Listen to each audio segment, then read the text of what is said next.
ओम सतनमो आदेश ओम गुरुजी को आदेश बड़े बाबा दादा गुरु चैतन्य सिद्ध सदगुरु महायोगी मत्स्येंद्रनाथ साहब को आदेश चैतन्य सिद्ध सदगुरु शंभूज्योती गुरु गोरक्षनाथ बाबा को आदेश 984 सिद्धों को आदेश अलग निरंजन आदेश। स्वागत करतो आजच्या विशेष भागामध्ये। आजचा हा जो भाग आहे हा खास करून शनी देवता किंवा शनी महाराज यांच्याबद्दल माहिती देणार आहे। बरं, आता ही माहिती कोणती असणार आहे तर आपण बरेच वेळा पाहतो की एखाद्या व्यक्तिरेखेच्या आयुष्यामध्ये साडेसाती किंवा शनी महादशा लागते किंवा शनीच्या अंतर्दशा चालू असते किंवा शनीची ढैया किंवा पणवते ज्याला आपण म्हणूया हे चालू असते। अशा वेळेस व्यक्तिरेखा हताश किंवा हतबल होतानाही बरेच वेळा दिसतात। आणि शनी महाराजांची ज्या ज्या साडेसाती महादशा किंवा इतर गोष्टी इव्हन ज्या ज्या शनी महाराज त्यांचं नक्षत्र ज्या ज्या वेळेस बदलतात त्यावेळेस सुद्धा व्यक्ती कोणत्या ना कोणत्या एका फेज मधून म्हणा किंवा कोणत्या कोणत्या प्रॉब्लेमॅटिक सिच्युएशन मधून हा जाताना आपल्याला बरेच वेळा दिसतो। मग अनेक व्यक्तिरेखा पाहतात की शनी महाराजांवरती किंवा शनीला शांत करण्यासाठी कोणते उपाय करावेत।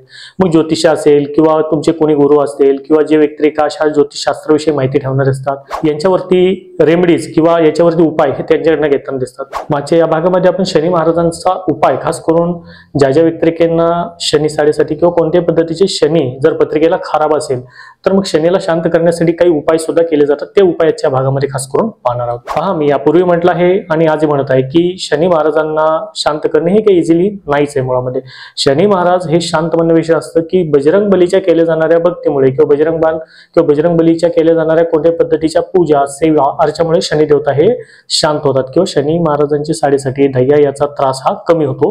कारण तसा वरदान हा बजरंग बलीला शनी महाराजांचा आहे हे तुम्ही जाणून आहात। त्याच अनुषंगाने जी बजरंगांची दीक्षा दिली जाणार आहे ती सुद्धा उद्याच्या 4 तारखेला म्हणजे 4 मे या दिवशी दिली जाणार आहे। त्यामुळे बरेच जण 4 तारखेच्या दीक्षेसाठी उत्सुक आहेत। तर फोन लाईन अजूनही चालू आहे, तुम्ही यासाठी तुमचं रजिस्ट्रेशन आहे करू शकता। बरं, आता उपायाकडे आपण वळूयात की शनी महाराजांना मग शांत करण्यासाठी किंवा शनी महाराजांच्या त्रासातून मुक्तता होण्यासाठी आम्ही कोणते उपाय केले गेले पाहिजेत। पहा, आपल्या हिंदू धर्मानुसार किंवा सनातन संस्कृतीनुसार प्रत्येक ग्रहाचं कोणतं ना कोणतं एक विशेष महत्व हे आलेलं आहे। आपल्या या सनातन संस्कृती आणि हिंदू धर्मामध्ये इव्हन ज्योतिषशास्त्रामध्ये नवग्रह हे विशेष हे मानले गेलेले आहेत। हा पार्ट वेगळा येतो की हर्षल असेल, नेपच्यून असेल, प्लुटो असेल किंवा इतर कोणतेही अधिक ग्रह ज्या वर्तमान स्थितीमध्ये आपण पाहतो पर यांचा शोध हा नंतरच्या काळामध्ये किंवा अलीकडच्याच काळामध्ये लागलेला आपल्याला वर्णन सुद्धा पाहायला मिळते। त्यामुळे जे पंचांग पाहिलं जातं, ज्योतिषशास्त्र जे पाहिलं जातं, जे अध्ययन केलं जातं, हे नवग्रह जे पिढीपार पूर्वापार चालत आलेले आहेत, जे ऋषी मुनींनी स्थापित केलेले आहेत, त्यांच्या अभ्यासाने त्यांनी आपल्या सर्वांना दिलेले आहेत। हे नवग्रह तुम्ही सर्वजण जाणून आहात। या नवग्रहातले प्रत्येक ग्रहाचं कोणत्या ना कोणत्या स्वरूपाचं दान याला सुद्धा विशेष महत्व हे आलेलं आहे। आता मुळामध्ये दान का केलं जातं हे सर्वप्रथम समजून घ्या। दान यासाठी केलं जातं की आपल्या पाठीमागे असलेली कोणतीही पीडा असेल, समसम असेल किंवा साडेसातीची प्रखरता असेल, प्रॉब्लेम असेल, अडी अडचणी असतील तर ते आपल्यावरून उतरवून जावेत यासाठी केलं जातं ते दान असतं। दान हे वस्तूच्या स्वरूपामध्ये केलं जातं, पैशाच्या स्वरूपामध्ये केलं जातं, एखाद्या व्यक्तिरेखेची भागवणारी जी गरज असेल त्या गरजेच्या रूपामध्ये दान हे केलं जातं। म्हणजेच थोडक्यात आम्ही असं याचं संबोधन घेऊयात की आपल्याकडे असलेलं किंवा आपल्याकडे जे आहे ते व्यवस्थित राहण्यासाठी, ते पवित्र राहण्यासाठी आणि आपल्या पाठीमागे असलेली जे काही क्लॅशेस आहेत, दुःख आहेत, समस्या आहेत ते पाठीमागून जाण्यासाठी जे केलं जातं ते खऱ्या अर्थी दान आहे।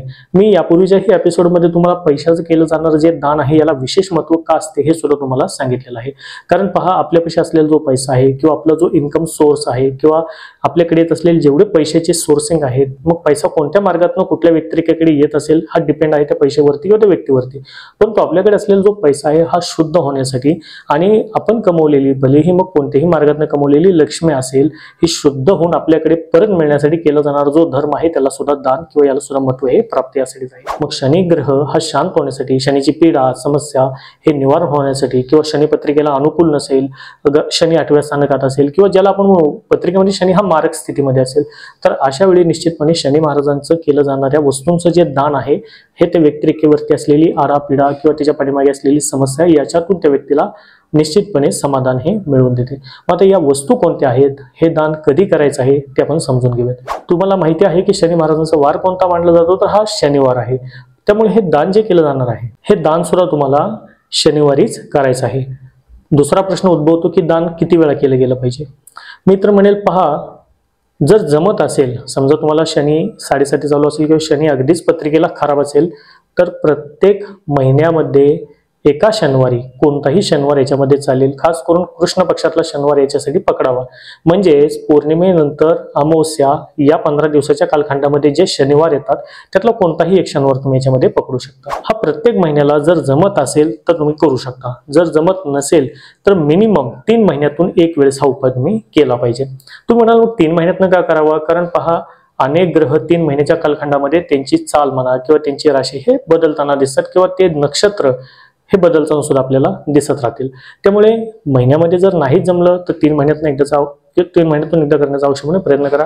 हायली रिकमेंडेड मी करेल की 1 महिन्याला म्हणजे प्रत्येक महिन्याला तुम्ही हा प्रयोग केला तरी चालेल. इव्हन तुम्ही दर महिन्यामध्ये येणाऱ्या अमावस्या या तिथीला जरी हा जो दान आहे हा तरी चालणार आहे. सेकंड पार्ट येतो की आता दानाची वेळ कोणती असावी किंवा कोणत्या वेळेमध्ये दान करावे. सूर्योदयापासून सूर्यास्तापर्यंत केलं जाणाऱ्या दानाला विशेष महत्त्व किंवा प्राविधान हे मानलं गेलं आहे. कारण सूर्याच्या उजेडामध्ये किंवा सूर्याला साक्षी ठेवून केलं जाणारं कोणतंही दान असेल याला विशेष महत्त्व हे आपल्या हिंदू धर्मामध्ये प्राप्त आहे. त्यामुळे तुम्ही सूर्योदयाच्या नंतर म्हणजे थोडक्यामध्ये सकाळ झाल्यापासून सायंकाळी सूर्यास्ताची वेळ या दरम्यानच्या कालखंडामध्ये कोणत्याही टायमिंगला दान करू शकता. आता नंतरचा प्रश्न होतो की मग दानाची वस्तू आता कोणत्या आहेत ते तुम्ही आता नोट डाऊन करा. काळा कपडा, उडदाची डाळ, काळे तीळ, मोहरीचं तेल आणि स्टीलचे एक पात्र या वस्तू शनीच्या दानासाठी वापरल्या जातात. बरं, आता या वस्तू दान कशा करायच्या असतात? दान हे केलं कुठे जातं? एक तर तुम्ही ब्राह्मण देवताला हे दान देऊ शकता. नाही जमलं तर शनी महाराजाच्या मंदिरामध्ये जे पुजारी असतात त्यांना सुद्धा हे तुम्ही दान दिलं तरी सुद्धा चालतं.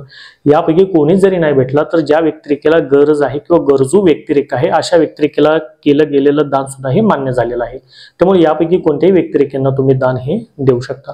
दान देण्यापूर्वी काय करायचे असते? तुम्ही शनी महाराजांच्या समोर जाऊन किंवा शनी महाराजांच्या मंदिरामध्ये जाऊन तुम्हाला पाया पडायचे असते. मंदिरामध्ये जाणं जमत नसेलच तर घरामध्ये बजरंगबलीच्या मूर्तीसमोर उभारून तुम्हाला पाया पडायचे असते. आणि हे जे दान आहे ते एका पिशवीमध्ये किंवा जसं जमेल तसं तुम्ही घेऊन जाऊन ते तुम्हाला अर्पण करायचे असते किंवा ते दान देऊन टाकायचे असते. मग याच्यामुळे काय होते की शास्त्रामध्ये सांगितल्याप्रमाणे तुमच्या पाठीमागे असलेली कोणतीही शनीची किरकिरी असेल, शनीची महादशा असेल, शनी राशीला चालू असलेला खराब असेल किंवा शनी साडेसातीचा प्रखरता वाटत असेल किंवा तुमचे काम बिघडत असतील, अचानकपणे कोणतीही समस्या उद्भवत असेल, शत्रुपीडा तुम्हाला सतावत असेल, मनाची एकाग्रता होत नसेल, कुठेही मन तुमचं लागत नसेल, सतत व्याधी, चिंता, भय, अपस्मार अशा पद्धतीचे कोणत्या ना कोणत्या गोष्टी तुम्हाला सतत सतवत असतील, मनाची शांतता होत नसेल किंवा शारीरिक व्याधी व्यंग उत्पन्न होत असेल, त्याची भीती उत्पन्न होण्याची तुम्हाला वाटत असेल तर अशा बऱ्याचशा समस्यापासून केलं जाणार हे जे दान आहे हे तुम्हाला समाधान देऊ शकते किंवा त्यातनं रिलीफ हा निश्चितपणे तुम्हाला पडू शकतो. त्यामुळे अगदी सोपं आणि इझिली मिळणाऱ्या या वस्तू आहेत ज्या इझिली तुम्हाला मार्केटमध्ये सुद्धा मिळू शकतात आणि आपल्या घराच्या जवळपासच्या दुकानात सुद्धा तुम्ही या इझिली मिळवूही शकता. या अनुषंगाने या वस्तू मिळवा आणि ज्या अनुषंगाने हे गोष्टी तुम्हाला सांगितलेल्या आहेत की कोणत्या दिवशी कोणत्या वारी हे दान करायचं आहे हे करण्याचा प्रयत्न करा. त्याचबरोबर हनुमंतरायाच्या मंदिरामध्ये सुद्धा जाण्याचा आवश्यकपणे प्रयत्न करा.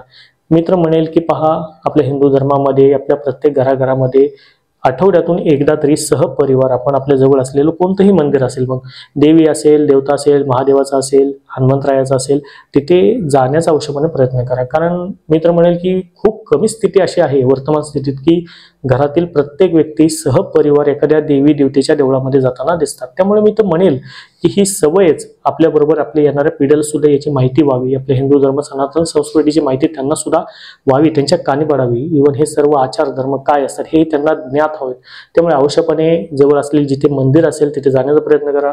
खास करून मंगळवार असेल, शनिवार असेल, बजरंगबलीच्या मंदिरामध्ये जाऊन बजरंगबलीला हार असेल, फूल असेल, नारळ असेल किंवा काळे तीळ, उडीद किंवा तेल ह्या सर्व गोष्टी जसं जमेल तुमच्या शक्तीप्रमाणे तुम्ही हे सुद्धा अर्पण करू शकता. आणि बजरंगबलीला तुम्हाला माहिती आहे की ज्या अनुषंगाने शनी महाराज बजरंगबलीला वरदान सुद्धा देतात आणि बजरंगबलीला असंही म्हटलेलं आहे की तुझ्या केल्या जाणाऱ्या उपासनेमुळे, तुझ्या केल्या जाणाऱ्या पूजनामुळे निश्चितपणे शनी महाराजांच्या साडेसातीमध्ये ज्या शनी हा त्याच्या राशीमध्ये जाईल एखाद्या व्यक्तीच्या, त्या वेळेस त्या व्यक्तिरेखेचा त्रास हा तुझ्या आशीर्वादानेच कमी होईल असं वरदान साक्षात शनी महाराजांचा हनुमंतरायाला आहे. मग हेच रिझन आहे की अनेक वेळा शनी महाराजांच्या साडेसातीच्या कालखंडामध्ये किंवा कोणत्याही चुकीच्या स्थानकामध्ये शनी असेल तर अशा वेळी सुद्धा हनुमंतरायाचा केला जाणारा जो उपाय असतो हा तुम्हाला रिलीफ हा निश्चितपणे मिळवून देतो. त्यामुळे प्रयत्न करा या गोष्टी सुद्धा तुम्ही करण्याचा. त्यामुळे आशा आहे आजच्या भागामध्ये जी माहिती मी तुम्हाला देण्याचा प्रयत्न केला ही निश्चितपणे तुम्हाला आवडलेली असेल. भेटूया अशाच नवीन माहितीसह नवीन व्हिडिओमध्ये. तोपर्यंत सर्वांना सत्नम आदेश गुरुजी आदेश शालक निरंजन.